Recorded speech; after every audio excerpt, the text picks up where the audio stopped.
obrigado, Sr. Almirante, Sr. Presidente da Academia de Marinha, Sr. Almirante Roque Martins, Sr. Professor Vítor Rodrigues, Srs. Almirantes, Srs. Comandantes, Srs. Académicos, Minhas Senhoras e Meus Senhores.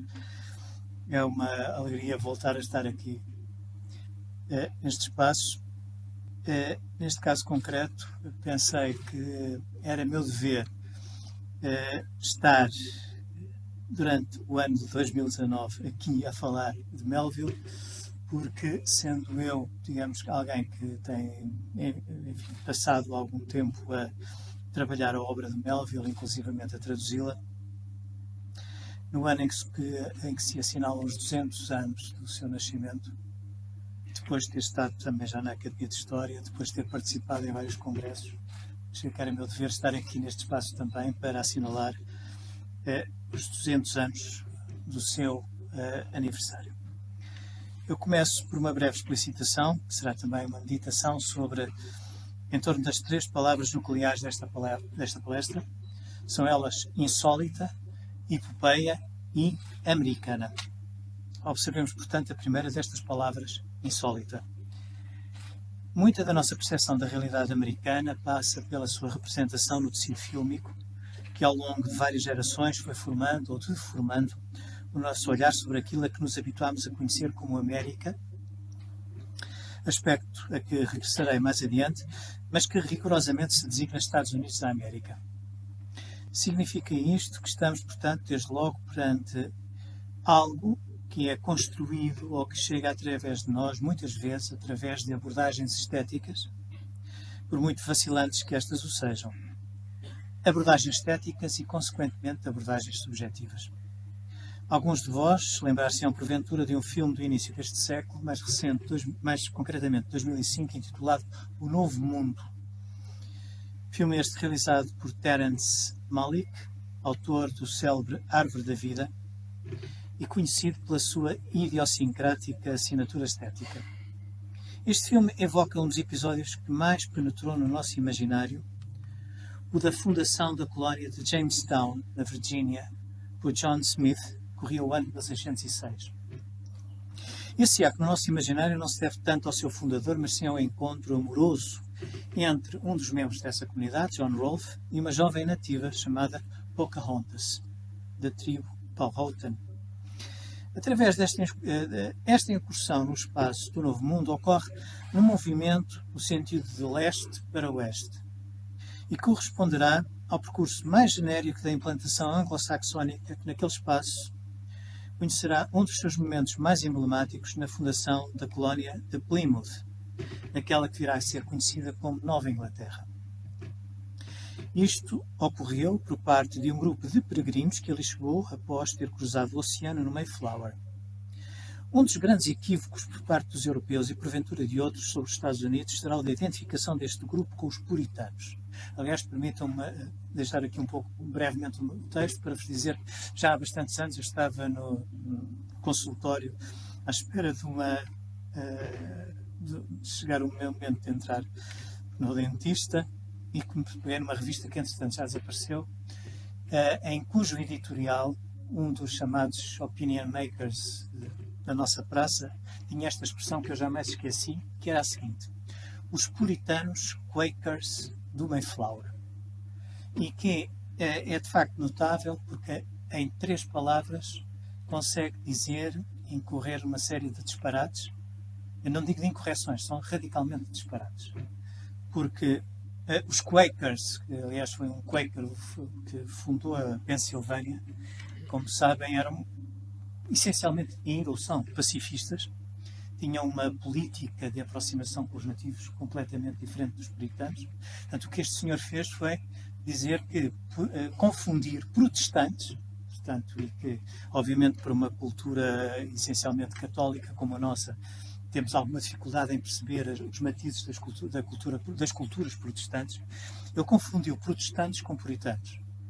O outro erro, que é de facto uma confusão francamente grave, o outro erro é dizer que eles eram puritanos. De facto, aquela comunidade que partiu no Mayflower não era de puritanos, era de separatistas, Então, este é o pequeno esclarecimento, mas que é de facto muito importante, porque parece-me muito importante, porque mostra uma das fragilidades na forma como nós olhamos ainda hoje para os Estados Unidos, e que passa muitas vezes por essa incompreensão, no sentido de poder compreender a incompreensão face àquilo que é uma realidade protestante com muitos matizes e que é claramente distinta da nossa culturalmente católica. Portanto, como eu dizia, um dos grandes equívocos por parte dos europeus e porventura de outros sobre os Estados Unidos será a de identificação deste grupo com os puritanos.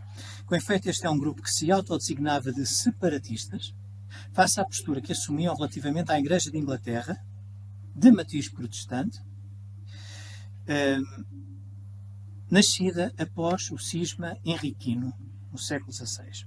Rigorosamente, os puritanos, muito relevantes para a construção de uma identidade americana, refira-se, só partirão em números significativos para as colónias do Novo Mundo após 1661, ou seja, com a restauração e o consequente início do reinado de Carlos II, na sequência do termo do protetorado iniciado por Oliver Cromwell. Será, todavia, aos separatistas, liderados por William Bradford, que haviam desenvolvido uma perspectiva da vida radicalmente ancorada nos textos sagrados, em particular do Antigo Testamento, que devemos a introdução de um conjunto de temas e de mitos que contribuíram definitivamente para a construção da identidade americana. Temas como a terra prometida, a cidade no monte, o povo eleito, o conceito de vida como cosmovisão, a mobilidade física e psicológica, a vida como viagem, como êxodo épico semelhante ao do povo bíblico, uma viagem que era simultaneamente interior e exterior, psicológica, existencial e física, e como confirmação no sentido religioso, no sentido bíblico. Algo mais os puritanos trazem para uma visão do novo mundo, o sentimento de culpa e, consequentemente, um sentido trágico da existência. Este percurso de ocupação no espaço no sentido leste-oeste, de matriz anglo-saxónica e protestante, foi todavia antecedido por dois outros, sul-norte e norte-sul. O texto pioneiro referente a essa ocupação no sentido sul-norte, de matriz hispânica e católica, é referente à expedição liderada por Hernando de Soto. O narrador desta relação, publicada em Évora em 1557, e dada a conhecer em 1608 junto do público inglês, é um português oriundo de Elvas que integrou a expedição de Soto ao Novo Mundo. E este é um dos aspectos particularmente curiosos, não em termos, digamos que nacionalistas, mas de facto Fernando Pessoa dizia que onde quer que se fosse no mundo, encontrar-se-ia sempre um português e um inglês. O inglês era natural porque eles eram muitos. O português é porque tinha que lá estar. Era o destino. E, de facto, é curioso que a primeira grande narrativa de entrada, de permanência no Novo Mundo, foi escrita por um português. Outra coisa que o Fernando Pessoa diz isto, a partir de um episódio que ele leu num jornal americano, que era alguém que tinha ido passear pelas montanhas a norte do estado de Nova Iorque, as Allegheny Mountains, e tinha encontrado uma inscrição numa rocha. Não percebeu que língua era aquela, copiou, e quando chegou lá à sua povoação, houve alguém que disse: isso é português. O que é que aquilo queria dizer? Era: o Noronha esteve aqui. E o Fernando Pessoa conclui isto. O Noronha, ele não se identificou como o Noronha, que é de tal, ou o primeiro nome, nada disso. Portanto, é o Noronha apenas. Foi um prazer de ter escrito aquilo. Eu estive lá. E, de facto, é curioso que o autor desta primeira narrativa sobre a presença europeia nos Estados Unidos seja um português e que, à boa maneira portuguesa, pelo menos naquela altura, permanece desconhecido. Ficou apenas conhecido como a designação do Fidalgo de Elvas. E é assim que ele é conhecido ainda hoje em dia, The Gentleman of Elvas. E é através do seu olhar que assistimos ao deslumbrante encontro com o corpo de uma alteridade, onde se inscreve um imaginário e onde se começa a construir um mito que associa o novo mundo ao paraíso. E aquele que ali viva um novo Adão que o iluminismo iria conceber sem fruto de pecado. Deste modo, a sua leitura assume particular relevo no contexto da afirmação de um paradigma ancorado na linguagem e na cultura hispânicas que se encontra hoje em dia em rápida transferência das margens da sociedade para os seus centros político e cultural. Ora, este paradigma tem as suas origens remotas nos primeiros tempos da presença europeia em terras das Américas, nomeadamente nas regiões conhecidas como Nova Espanha, a região sul do que é hoje os Estados Unidos da América.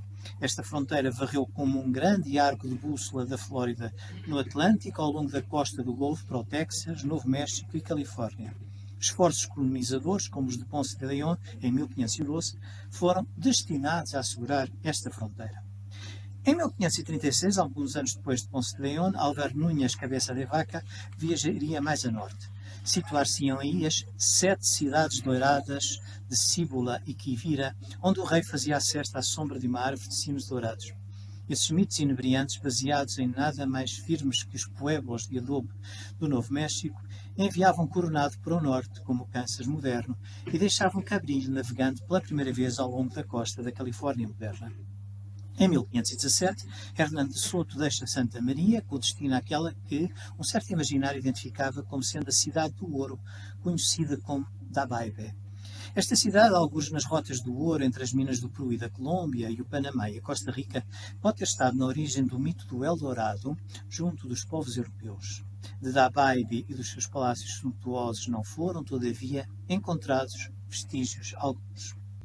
A partir de rumores atribuídos a Ponce de León, Pietro Mártire relacionou o mito da fonte da juventude à Flórida. Chamava-lhe Páscoa Florida. Este mito participa do imaginário medieval e, como muitos outros, foi importado para o Novo Mundo pelos europeus. Aí ecoam lendas nativas que apontavam para a existência de uma fonte com essas características, algures na ilha de Bimini. As incursões espanholas em terras americanas, as entradas, como eram designadas, estão profundamente relacionadas com uma cultura assaz afirmativa, possuidora de uma cosmovisão muito própria, no diálogo que estabeleceu com esta nova realidade, com o chamado Novo Mundo. Este aspecto é particularmente relevante, já que os espanhóis representam um dos tipos pioneiros mais antigos. Entre outros traços desta cultura cristã hispânica, o ensaísta Robert Heinle recorda o mito da cavalaria, com a bagagem intelectual do cavaleiro medieval e do cruzado, uma atitude cristã militante, um governo hierarquizado e uma instituição de fronteira fundamental, a missão. Em finais do século XVII, as missões haviam sido introduzidas em regiões remotas, como o Texas e a Califórnia.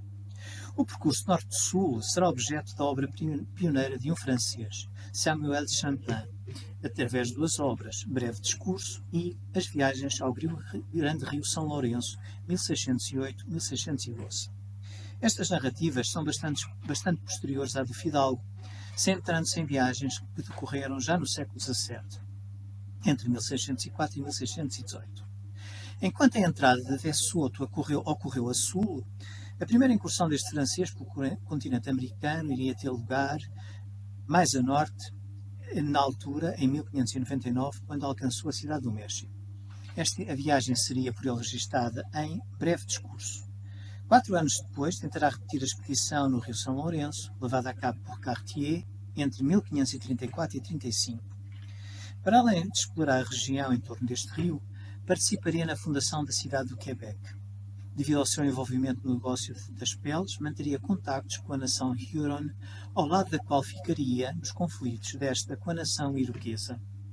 Importa recordar que a presença francesa no norte do continente americano se distinguiu quer da espanhola, quer da anglo-saxónica. Escrevem a propósito de 2 ensaístas, Alice Merritt e Carol Rakelin. Por todo o Canadá francês, em torno dos Grandes Lagos e pelo Mississippi, onde quer que soldados franceses e viajantes usassem as suas canoas, pois os franceses tinham por hábito viajar pela água, tal como os índios que encontravam, os exploradores conheceram e casaram com mulheres índias. Havia grandes famílias de sangue mestiço na Nova França, antes do início do século XVIII, muitas delas compostas de homens e mulheres de alta inteligência e habilidade. Não foi necessário destruir para superar na filosofia da colonização francesa. Todo o processo pôde ser realizado eficientemente, deixando a natureza seguir o seu curso. E as crianças francesas, em parte, eram naturalmente criadas na Igreja Católica, e da mesma forma que naturalmente prestavam pouco ou nenhuma atenção aos contos de fadas contadas pelas suas mães e avós índias. 3 percursos, portanto, fim de citação. 3 percursos de ocupação do espaço, 3 posturas distintas, todas elas tendo, todavia, em comum um traço: estão relacionadas com o desvendar de um imenso território. Em finais do século XVIII irá emergir a figura do herói da fronteira, associada à noção de aristocrata natural que os pais fundadores John Adams e Thomas Jefferson debateram entre si. Na segunda metade do século XIX, na sequência da doutrina do destino manifesto, o Oeste e a fronteira irão ser identificados através de um herói específico, esse solitário aristocrata natural que é o cowboy. O western consagrá-lo-á enquanto género cinematográfico, numa intensa e tensa simbiose com a imensidão de espaços como Monument Valley, que John Ford introduziu no nosso imaginário. A este realizador se deve ainda um esclarecimento sobre a forma como o Oeste é percepcionado a este nível. Refiro-me a uma frase que surge no final do filme O Homem que Matou Liberty Valance. Isto é o Oeste.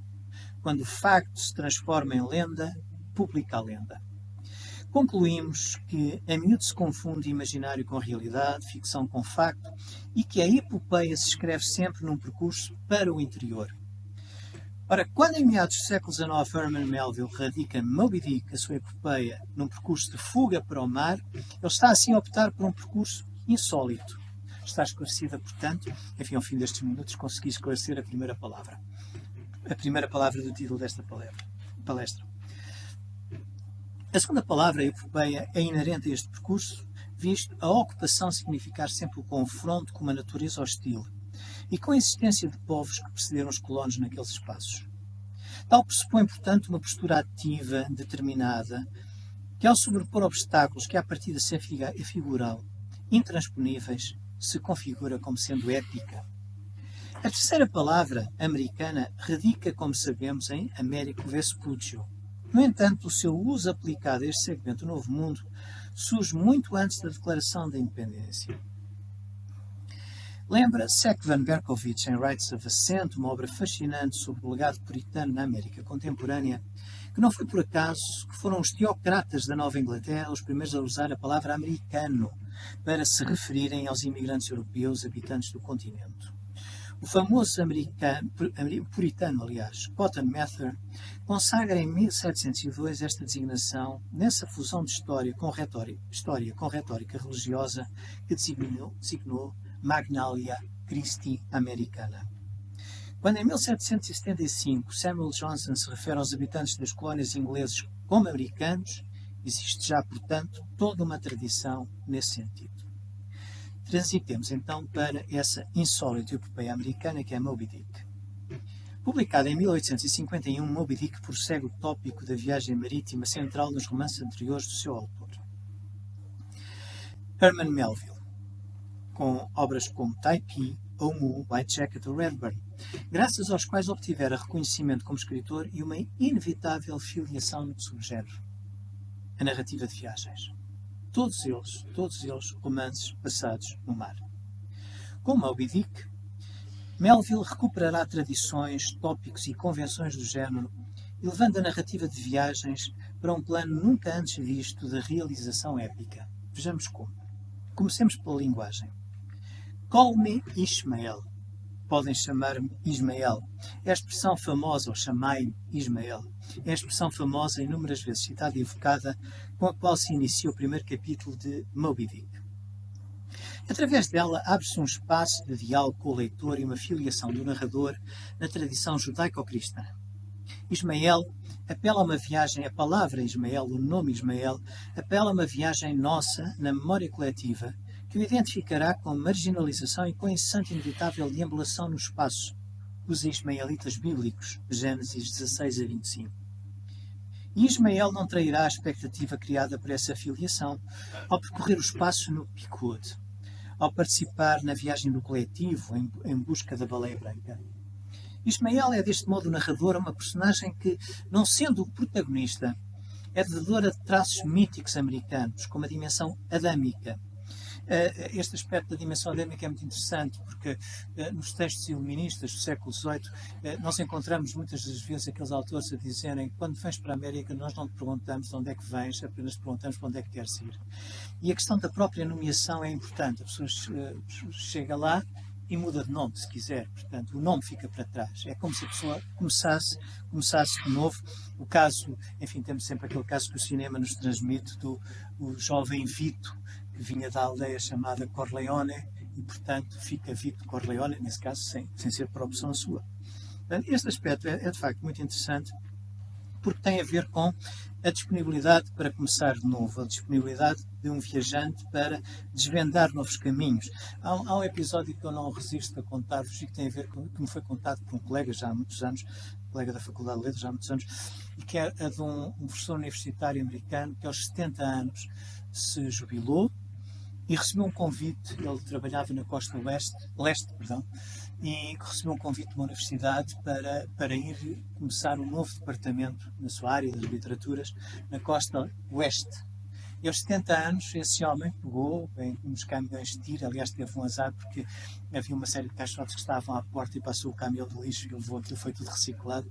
Mas esse homem atravessou a América de uma ponta à outra para começar de novo aos 70 anos. Portanto, esta ideia de começar de novo é particularmente importante.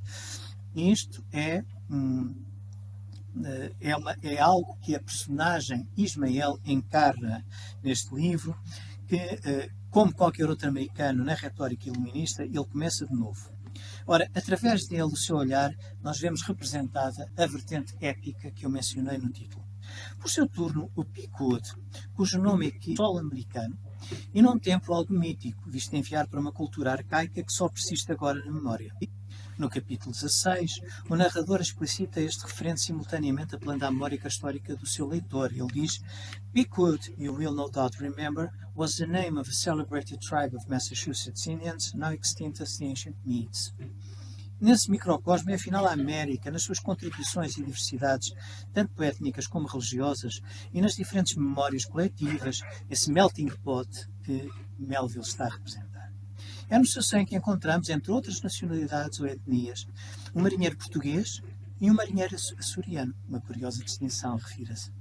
Para além da viagem no espaço, Ismael realiza ainda uma outra viagem no tempo. Vejamos a frase que sucede a Call Me Ismael. Diz ele: Some years ago, never mind how long precisely. O discurso vago e difuso da memória, desde logo recusando a exatidão e o rigor, envia a narrativa para um passado que o tempo psicológico recupera para nos contar. O passado não se restringirá todavia à memória do sujeito.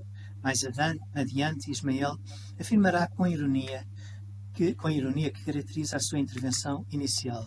Doubtless, my going on this whaling voyage formed part of the grand program of Providence that was drawn a long time ago. O percurso do narrador surge deste modo inscrito num passado algo mítico. A sua história, com H minúsculo, cruza-se com este. Com efeito, o primeiro capítulo enuncia a subjetividade do olhar. Ismael abre a narrativa identificando a viagem a um campo de visão que se abre para o mar. Ali se focalizará e centrará o seu olhar, a sua narrativa, a sua percepção do espaço e do tempo e, consequentemente, a epopeia. Estamos assim perante uma percepção pessoal e individual que recupera a sua experiência dos factos nebulosos da memória, sem grandes preocupações de rigor factual. A ausência de rigor estender-se a outro elemento sobre o qual importa refletir. O efeito Moby Dick não se inicia com o primeiro capítulo. Ou melhor, nem sempre se iniciou. A edição publicada em outubro de 1851 pela Bentley, sob o título de The Whale, incorpora no final duas rúbricas designadas Etymology e Extracts. Ora, na edição da Harper, publicada em novembro desse mesmo ano em Nova Iorque, sob o título Moby Dick or The Whale, essas rubricas antecedem a narrativa propriamente dita. E será esta a lógica que continua a dar corpo ao livro, dele se tendo tornado indissociável. Pense, por exemplo, para a sequência de citações, Houston encontrou uma feliz contrapartida dada pela calção iconográfica de gravuras sobre a caça à baleia que vão acompanhando e sublinhando o genérico à medida que a personagem vai entrando em cena. A falta de rigor que caracteriza as citações dos extracts é também evidenciada por Ismael. Este é, portanto, para ele um arquivo e uma memória pessoal, um testemunho evocado no âmbito de uma autobiografia espiritual, que é um país recente e, como tal, sem uma memória ancestral. Ora, isso não é, de facto, rigoroso, já que os colonos, em particular os de origem anglo-saxónica, para ali transportarem uma memória histórica e cultural, não só bíblica, mas também da Grécia, de Esparta, da Roma antigas, que contribuíram definitivamente para a concepção dos textos fundamentais da nova nação, a Declaração da Independência e a Constituição. Esse é um tópico que eu já abordei noutras circunstâncias, nomeadamente na Sociedade de Geografia de Lisboa, e que isso só por si seria motivo para uma outra conversa. Portanto, regressemos assim a Moby Dick. As 5 primeiras citações desses extracts são, respectivamente, dos Gênesis, dos livros de Jó e de Jonas, dos Salmos e de Isaías. Na citação dos Gênesis lê-se "And God created great whales". É caso para dizer, não vale a pena procurar numa Bíblia, portanto, na tradução da Bíblia, da chamada tradução do Rei Jaime, portanto, feita no século XVII. A mesma coisa se aplica a outros passos. Nas citações de Jó, dos Salmos e de Isaías, encontra-se a referência ao Leviatã, enquanto que na de Jonas será um great fish, o que o narrador pressupõe seja uma baleia. Mais adiante, no capítulo 24, o narrador voltará a esta questão perguntando enfaticamente: "Who wrote the first account of our Leviathan? Who but mighty Job?"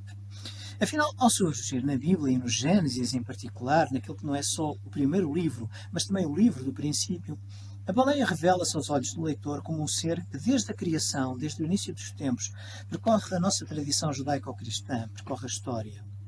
A sua história e a epopeia por ela narrada participa da história maiúscula. E a própria baleia é um mito que participa do mito. Daí que George Steiner tenha escrito: "In Melville's Moby Dick, the metamorphic energies of the myth fiction almost appropriate to themselves the authority, the reassuring centrality of the scriptural theological source." E este é um aspecto, mais um breve parênteses, quero sempre chamar a vossa atenção, é um aspecto que surge com muita frequência nos western, é um aspecto que o próprio Bob Dylan, ainda há uns tempos numa entrevista, dizia: para se compreender a realidade americana, tem que se conhecer a Bíblia. Se não lidos. Entre os intervenientes da narrativa adquirirão deste modo um caráter primordial, situado muito para além de meros incidentes cotidianos, de meras viagens da caça à baleia. Isto é, para além de uma eventual factualidade descritiva, importa aqui a reflexão metafísica que participa da narrativa espiritual e epistemológica de Ismael, elevando este romance à categoria de escrito metafísico. Contudo, importa não esquecer a tradição da ficção realística marítima radicada nas obras de James Fenimore Cooper, estes 2 romances, Afloat and Ashore, e Miles Wallingford, e de Richard Henry Dana Jr., 2 Years Before the Mast, de qual Melville é também devedor. Aliás, 2 Years Before the Mast era um dos romances preferidos de Herman Melville. Matheson, um grande ensaísta americano, pronunciara um dado que me parece importante ao analisar este diálogo. Refere ele que Melville desenvolve a sua reflexão metafísica após aludir ao caráter supersticioso da percepção das baleias realizada pelos marinheiros. E esta reflexão é concebida a partir do olhar de Ismael, narrador alter ego de Melville, dir-se-á: a associação de modos primitivos de pensamento racional era com efeito algo que atraía o autor. Ora, tal facto revelar-se-á ainda mais importante porque a superstição transcende fronteiras de grupo, transcende microcosmos civilizacionais. Ela é a expressão de medos que escapam ao controle do ego e do logos. Regressemos aos extracts para melhor compreendermos o verdadeiro alcance deste aspecto. Uma citação de um relato de viagem afirma o seguinte: "Suddenly a mighty mass emerged from the water and shot up perpendicularly into the air. It was the whale." A baleia impressiona. Ela é objeto de reverência, admiração e, consequentemente, de culto. O próprio barco subscreverá esse impacto emocional. Escreve ele: "It is impossible to meet a whale ship on the ocean without being struck by her mere appearance." Ambos os intervenientes denunciam, portanto, uma certa majestade. Atores num palco simultaneamente frágil e impressionante, os marinheiros constroem ficções que justificam o caráter épico da sua ação e o poder do seu oponente. Assim surge o fantástico, a lenda que o registra, e a superstição, consequência lógica face a semelhante opositor. Além disso, a lenda funciona como discurso de permanência, algo ligando passado e presente, instrumento de tradição e da coesão do grupo que assim se justifica no presente. Melville não confina, porém, a sua história ao registro das lendas e das superstições. Essa seria a estratégia da factualidade realista que deu corpo às narrativas de Dana e de Cooper. Em Moby Dick elas funcionam como sol no qual radicará a tal e já mencionada reflexão metafísica e a narrativa de um percurso íntimo de Ismael. A lenda permite ainda o diálogo com a alteridade, permite transcender o microcosmo. No capítulo 14, intitulado Nantucket, Ismael apresenta o ponto de vista da alteridade relativamente às origens daquela terra de gente do mar. Escreve ele: Look now at the wondrous traditional story of how this island was settled by the Red Man. Uma expressão que certamente hoje em dia seria politicamente incorreta. Red Man. Thus goes the legend. In olden times, an eagle swooped down upon the New England coast and carried off an infant Indian in his talons. Without loud lament, the parents saw their child borne out of sight over the wide waters. They resolved to follow in the same direction. Setting out in their canoes after perilous passage, they discovered the island, and there they found an empty ivory casket, the poor little Indian skeleton. Cria-se deste modo memória de espaço que simultaneamente funciona como nexo temporal e fator da união entre os grupos. A lenda não só permite à narrativa uma espécie de raccord cinematográfico à origem, introduzindo também uma presença simbólica, ominosa, que a tragédia tornará relevante nos derradeiros capítulos. E aqui, uma breve parênteses para assinalar este aspecto. Uma coisa particularmente curiosa nesta narrativa é o facto de Melville sistematicamente introduzir na memória da América, em meados dos anos 50, aquela que eram, portanto, as lendas dos nativos, as lendas dos povos que já lá estavam. Portanto, há de facto esta relação com o passado que é interessante, é subtil, mas importa, por isso mesmo por ser subtil é que importa referir. Por seu turno, a nomeação de personagens e objetos acentua a vertente ominosa e viabiliza a ligação entre o passado remoto, mítico, o presente da narração e o futuro, o desenlace da narrativa. Alguns exemplos. Ahab, o comandante, Acab, evoca a personagem homónima bíblica cuja ubris conduziu à queda. Elijah, Elias, lembra-o igualmente ao homónimo profeta bíblico iniciando essa queda. Pequod, o nome do barco, referencia-se, como mencionei há pouco, na tribo índia dizimada pelos colonos brancos. Outros signos poderiam ser indicados, mas importa não nos afastarmos do eixo de análise. Com os signos mencionados, é afinal um passado primitivo e mítico que se lembra, ao mesmo tempo que se indicia ter a viagem como derradeiro desenlace, a punição e a morte. É significativo que antes de partir, Ismael assista a uma celebração religiosa, cujo sermão é sobre a narrativa daquele que, a par de Ulisses, é um dos mais famosos marinheiros da história, Jonas. A insistência de determinadas presenças e a atenção que as personagens lhes prestam obrigam por seu turno a uma necessária reflexão sobre a sua função enquanto eco do tempo no tempo da narrativa. Logo no momento da escolha do navio, assiste-se à presença do transcendente. Trata-se todavia de um transcendente radicado numa alteridade que é denegada desde os primórdios da inscrição colonial no Novo Mundo. Yojo, o ídolo de Queequeg, o arpoador e fiel companheiro de viagem do narrador, um selvagem. Ora, é ele quem designa Ismael para que este escolha qual o navio em que eles devem embarcar. Este episódio é seguido de outro, onde de uma forma explícita o futuro é convocado. No capítulo 19, insignificativamente intitulado The Prophet, uma estranha personagem com as tais óbvias ressonâncias proféticas, o já mencionado Elijah, antevê o futuro questionando ironicamente Ismael e Queequeg. Anything down there about your souls? Contudo, o futuro aqui é justificado pelo passado, isto é, à semelhança das leituras que reconhecem no Novo Testamento ecos, evidências do Antigo Testamento. Elijah evoca episódios do passado que ominosamente antecipam a resolução da narrativa.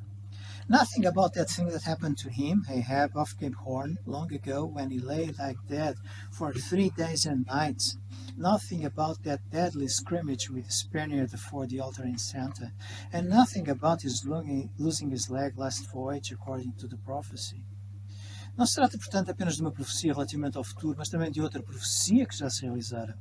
Deste modo, a profecia revela-se algo funcional e convincente. Por outro lado, o episódio referido, When he lay like dead for 3 days and nights, antecipa o final da viagem coletiva, a luta com Moby Dick irá durar 3 dias e 3 noites. Atentai ainda na simbologia inerente a este número que faz parte da nossa memória cultural coletiva. Os 3 dias de Jonas, no seio da baleia, e a sua posterior, entre aspas, ressurreição, e obviamente os 3 dias da ressurreição. A importância da profecia acentua-se ainda pelo facto de ser o próprio Ahab quem mais adiante se assumirá, ele próprio como profeta, de prevendo o derradeiro combate. Diz ele, I now prophesy that I will dismember my dismemberer. Já perto do final, no segundo e no terceiro dia de caça, dias da caça, Ahab assume-se com memória destes episódios que gradualmente foram convocando o futuro e o desenlace. No segundo dia de caça, ele interroga os companheiros e pergunta-lhes Believe you, man, in the things called omens? E no terceiro dia evoca Noé, já mencionado por Ismael, aliás.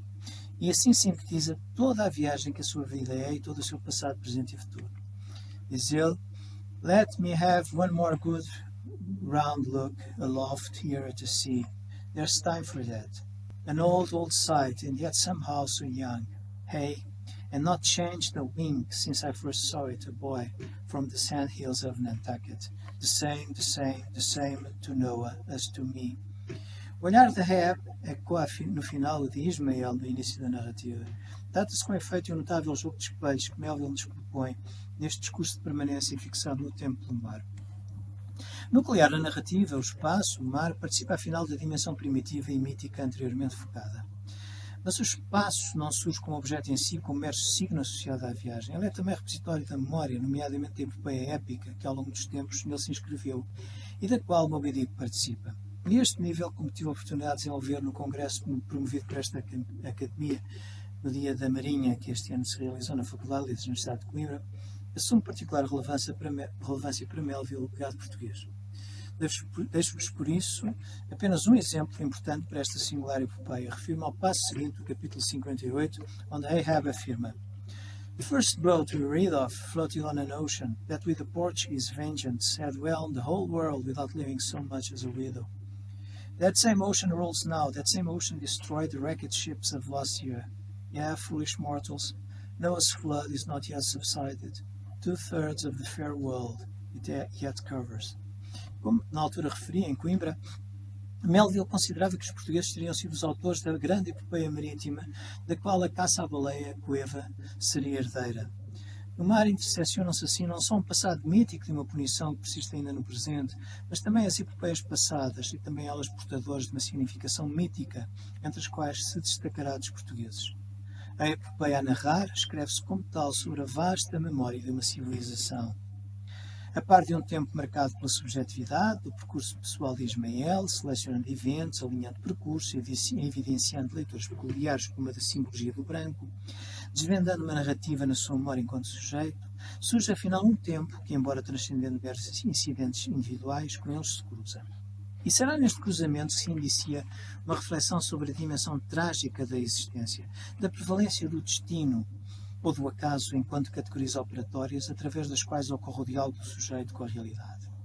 Através dos personagens Ahab e Ismael, representam-se deste modo dois percursos distintos, o trágico, o de Ahab, dominado pelos fantasmas pessoais, e o épico, o de Ismael, dominado por uma incessante busca de conhecimento.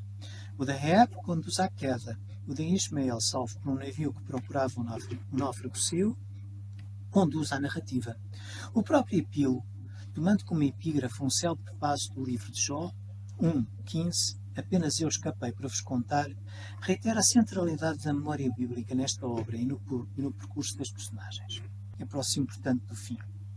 Numa obra posterior, John Marr and Other Sailors, vindo ao lume de 1888, 3 anos, portanto, antes da sua morte, Melville dá voz a um marinheiro que regressa à terra e escolhe como morada os imensos espaços da fronteira. O seu imaginário e as suas memórias eram todavia distintos dos outros pioneiros que, habituados a trabalhar a terra e para esta voltar sempre o seu olhar, desconheciam os vastos horizontes dos mares que ele cruzara. Por isso a planície era para ele uma lembrança do mar e os movimentos das searas ao vento uma recordação das ondas. Ancorado agora na terra, a sua existência persistia ainda sob o cimo do mar. A viagem enunciada em Moby Dick prosseguiu de facto noutros momentos do percurso criativo de Melville que não cabem todavia agora discriminar. Refira-se, porém, que a viagem espiritual de Ismael, a sua incessante busca, de algum modo ecoa do próprio autor.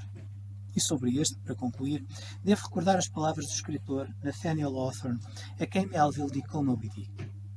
A 12 de novembro de 1856, escreve Hawthorne no seu diário após o encontro com Melville em Liverpool. É estranho como ele persiste, tem persistido desde que o conheço e provavelmente muito antes, em andar de cá para lá nestes desertos, tão solitários e monótonos quanto as areias em que nos sentamos. Ele não consegue crer, em que nos sentamos, problema do acordo ortográfico, enganei, faltava o acento. Ele não consegue crer nem sentir-se confortável na sua descrença, e é demasiado honesto e corajoso para optar por uma destas vias. Se fosse um homem religioso, seria o mais religioso e reverente entre os homens. A sua natureza é elevada e nobre, e muito mais merecedor da imortalidade do que qualquer um de nós. A viagem exposta nessa insólita epopeia americana que é Moby Dick abre um número impressionante de portas. Compete-nos a nós, leitores, escolher aquela que melhor nos ajuda ao nosso processo de autodescoberta e de superação dos nossos monstros, das nossas baleias brancas, para que não cumpramos o destino trágico de Ahab arrastado para as profundezas do mar, mas sim para que, à semelhança de Ismael, sob o signo de uma tradição cultural comum que é a nossa, possamos persistir numa demanda porventura épica que nos conduzirá de preferência a um estádio superior ao que nos encontrávamos quando iniciámos a nossa viagem. Muito obrigado.